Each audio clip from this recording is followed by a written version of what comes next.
Tiga hal yang membuat suami taubat dan tidak selingkuh lagi.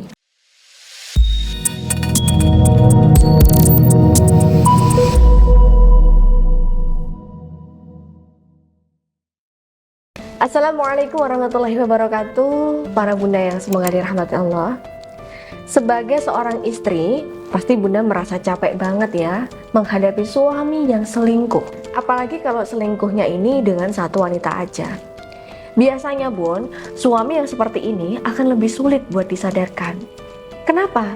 Karena mereka sudah melibatkan perasaan dan bahkan berinvestasi lebih banyak ke wanita itu. Sampai akhirnya suami jadi sulit lepas.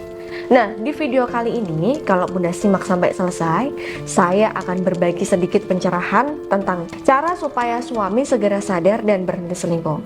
Tapi sebelum itu, kita akan bahas dulu nih, hal-hal apa saja yang biasanya membuat suami akhirnya taubat dan gak selingkuh lagi. Tujuannya, supaya bunda bisa main cantik untuk menyadarkan suami. Ya, simak terus videonya sampai selesai ya bun. Oke, para bunda yang semoga dirahmati Allah, kalau ngomongin suami bun, bunda pasti tahu dong, mereka itu kan pada dasarnya adalah pemimpin keluarga. Sebagai pemimpin, mereka merasa punya hak penuh untuk menentukan apa yang mereka mau lakukan. Artinya apa? Mereka sendiri yang punya kendali kapan mau berhenti dari perselingkuhannya. Masalahnya bun, laki-laki itu paling anti banget kalau diatur-atur, apalagi soal urusan hati. Contohnya nih, ketika bunda bilang, "Mas, tinggalkan selingkuhanmu sekarang juga." Coba bunda lihat apa yang terjadi. Biasanya mereka malah akan makin defensif pun, dia makin ngeyel, atau malah makin merasa nggak nyaman sama bunda. Dan bahkan bisa jadi si suami ini malah membela pelakor ketimbang bunda sendiri. Bahkan kejadian seperti ini banyak dialami para klien saya bun. Nah, singkat cerita nih, ada klien saya sudah 2 tahun diselingkuhi suami dengan janda bun. Ya bisa dibilang si janda ini hanya morotin hartanya suami aja. Sampai si janda ini tuh juga dinafkahin oleh suami klien saya per bulannya. Sebagai seorang istri, pastinya nggak terima bun, uangnya suami kok juga dibuat nanggung kebutuhan wanita lain. Saking nggak terimanya, waktu itu emosi klien saya nggak kekontrol. Beliau bilang kalau dia pernah bilang ke suaminya, "Kamu bisa nggak ninggalin wanita itu? Atau kita cerai aja? Dia tuh cuma morotin kamu aja mas. Mas sadar dong." Nah, dan bunda tahu apa yang dikatakan suami pada waktu itu? Dia langsung ngebela selingkuhannya bun. Bilangnya seperti ini, "Kalau kamu mau cerai, ya silahkan cerai aja. Malah beneran aku bisa nikahin wanita itu." Nah, makanya di sini saya warning pada para bunda. Kalau suami sedang bucin sama wanita itu bun, jangan sekalipun untuk ngatur-ngatur suami untuk segera sadar. Dikhawatirkan suami akan semakin gak nyaman sama bunda dan lebih lengket sama pelakor itu. Ini bukan karena bunda gak penting di mata suami ya.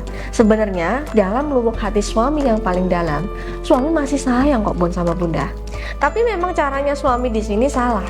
Ingat, sifat dasarnya laki-laki itu nggak mau diatur, apalagi dalam hal yang menyangkut egonya. Terus kapan mbak suami bisa berubah? Kalau tidak memaksa suami untuk segera ditinggalkan pelakor, saya harus bagaimana? Nah, jawabannya pun, suami itu akan bisa berubah saat dia sudah benar-benar menyadari akibat dari perbuatannya. Perubahan itu datang dari kesadaran dirinya sendiri, bukan dari paksaan. Jadi kalau selama ini bunda terus mendesak, "Mas, kamu harus berubah sekarang," tapi nggak ada hasilnya, bunda jangan heran kalau hasilnya nihil. Suami itu akan mulai berubah ketika dia merasa perbuatannya memberikan dampak buruk bagi kehidupannya bun. Ketika dia sadar bahwa perselingkuhan ini hanya membawa kerugian, bukan kebahagiaan. Dan tugas bunda di sini sebagai istri adalah memastikan dia sampai ke tahap kesadaran seperti itu. Oke, ini yang kita mau bahas nih Bon. Tahap kesadaran suami agar suami mau berhenti selingkuh itu sebenarnya ada banyak sekali. Tapi yang paling sering membuat suami akhirnya meninggalkan selingkuhannya adalah pertama, ketika suami merasa kapok. Suami itu baru benar-benar berhenti selingkuh ketika dia sudah merasa kapok Bon. Misalnya, sejak dia berselingkuh, bukannya hidup jadi lebih bahagia, malah karirnya hancur, hartanya habis, atau bahkan dia terkena penyakit serius. Nah, di titik inilah dia mulai berpikir, apa yang aku lakukan ini salah.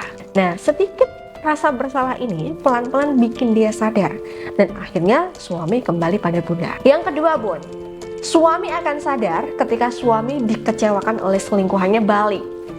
Nah, suami itu kadang punya ekspektasi yang tinggi sama selingkuhannya, Bun.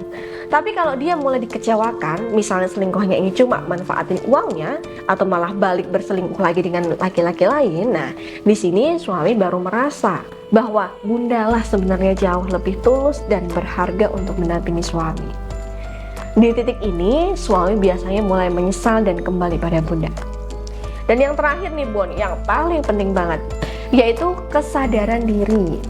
Suami bisa berubah kalau dia sudah bisa berpikir jernih, kalau pengaruh negatif dalam dirinya sudah hilang. Nah, ini bisa terjadi karena dorongan spiritual dalam diri bunda. Biasanya untuk hal ini, saya selalu bimbing para klien saya untuk rutin mengamalkan Asma Al-Fatah menggunakan tasbih Karomah Al-Madinah, supaya energi negatif dalam diri suami klien saya bisa lenyap. Aura positif dalam diri klien saya bisa kembali menguat, sehingga aura positif yang dimiliki klien saya yang dapat digunakan untuk mempengaruhi alam bawah sadar suami supaya suami sadar selingkuh dengan sendirinya. Nah, apabila bunda juga butuh wasilah tasbih Karomah Al-Madinah ini untuk melenyapkan pengaruh negatif dalam diri suami supaya suami segera tersadar, bunda bisa menghubungi Karina, asisten saya, pada nomor yang ada di atas ini untuk pemaharannya. Nah, baik itu tadi, Bun, ilmu yang bisa saya bagikan pada para bunda di sini ya. Semoga bermanfaat untuk rumah tangga bunda ke depannya. Saya Mbak Novi, saya pamit mohon undur diri. Akhirul kalam, wabillahi taufiq wal hidayah. Assalamualaikum warahmatullahi wabarakatuh.